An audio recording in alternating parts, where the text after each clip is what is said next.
Ketika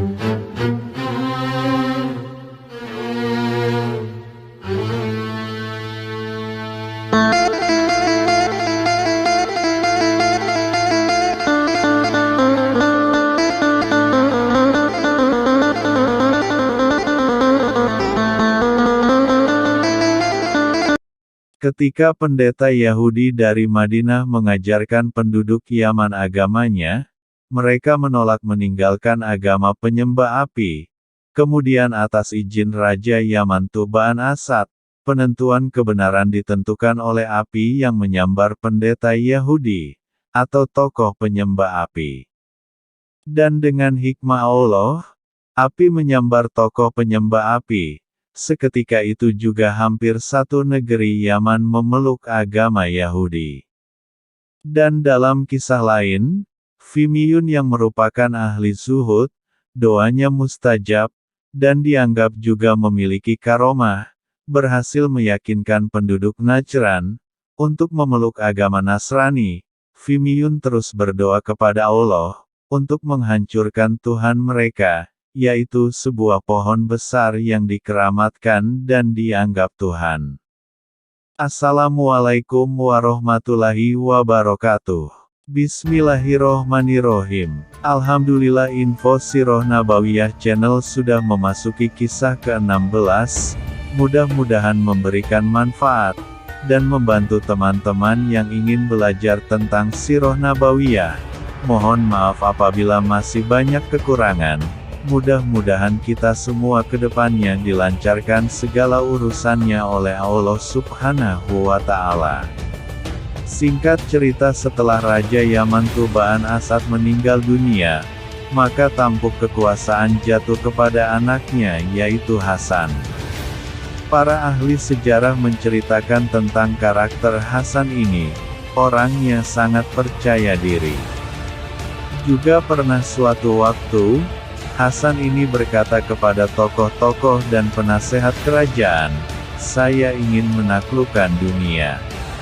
Para tokoh kerajaan bilang, "Negeri mana yang akan engkau taklukkan wahai raja?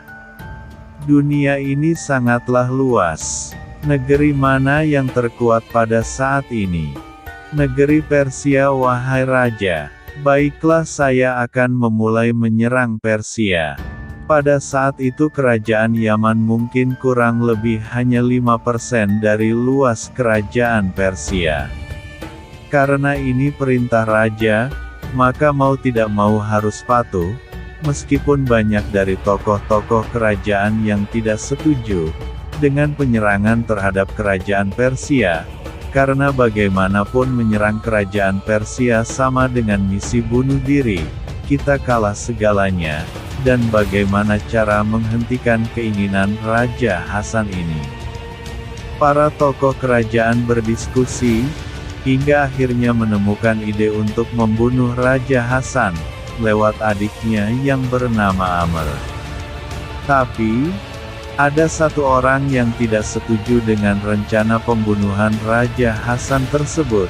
Dia adalah Zuru'ain. Karena waktu itu, Raja Hasan tidak sembarang orang bisa bertemu dengannya, dan yang bisa bertemu hanya adik kandungnya Amr. Selain adiknya, apabila ingin bertemu dengan Raja Hasan harus dicek, dan tidak diperbolehkan membawa senjata. Singkat cerita, Amr dipengaruhi oleh tokoh-tokoh kerajaan agar membunuh kakaknya Hasan, dan dijanjikan untuk dijadikan raja oleh semua tokoh-tokoh kerajaan. Dan ternyata Amr adiknya mau, karena dia juga ingin menjadi raja. Sebelum membunuh kakaknya, Zuru'ain menitipkan surat kepada Amr, untuk dibaca, akan tetapi Amr tidak membacanya. Maka dibunuhlah Raja Hasan oleh adiknya yaitu Amr, pada waktu malam hari, ketika Raja Hasan sedang istirahat. Dan kemudian Amr pun diangkat menjadi raja. Setelah membunuh kakaknya Hasan, Amr pun kemudian dijadikan raja oleh para tokoh-tokoh dan penasehat kerajaan. Namun setelah jadi raja, Entah kenapa Amr ini hidupnya jadi tidak tenang, selalu gelisah, tidak bisa tidur, dan mengalami kebingungan dalam hidupnya. Raja Amr pun kemudian berobat ke sana-sini, akan tetapi tetap tidak bisa mengobati penyakitnya ini. Raja Amr mengalami keadaan seperti ini, berlangsung lama, hingga ada seorang dukun atau tukang ramal.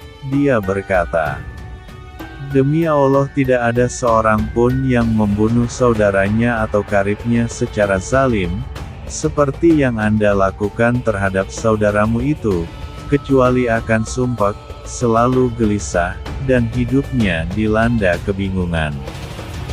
Mendengar hal itu, karena kesal, Raja Amr pun membunuh semua orang yang mendorongnya untuk membunuh saudaranya itu, dari para tokoh-tokoh kerajaan. Hingga tibalah giliran Dzulruwain. Dzulruwain berkata kepadanya, "Saya punya alasan terhadapmu, maka jangan bunuh saya dulu." "Apa itu?" tanya Amr. "Surat yang saya titipkan kepadamu dahulu. Sebelum kau membunuh kakakmu," jawab Dzulruwain. Ia pun mengeluarkan surat itu, dan di dalamnya ia temui 2 bait syair.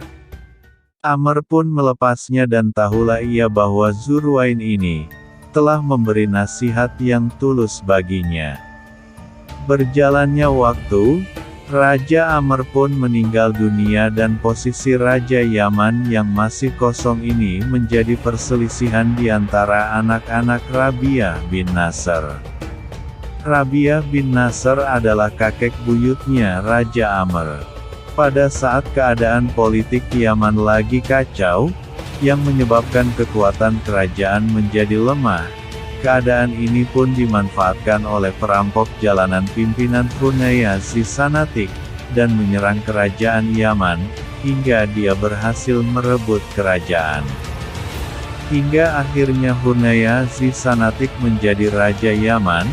Tidak banyak buku sirah yang menceritakan tentang Hunayya Zisanatik ini, dikarenakan Hunayya Zisanatik orangnya sangat zolim, semua perbuatan buruk ada padanya. Hunayya Zisanatik menjadi Raja Yaman, berlangsung kurang lebih 2 tahun, sebelum akhirnya dibunuh oleh Zunuwas. Siapakah Zunuwas ini? Zunuwas adalah seseorang dari garis keturunan Rabi'ah bin Nasr.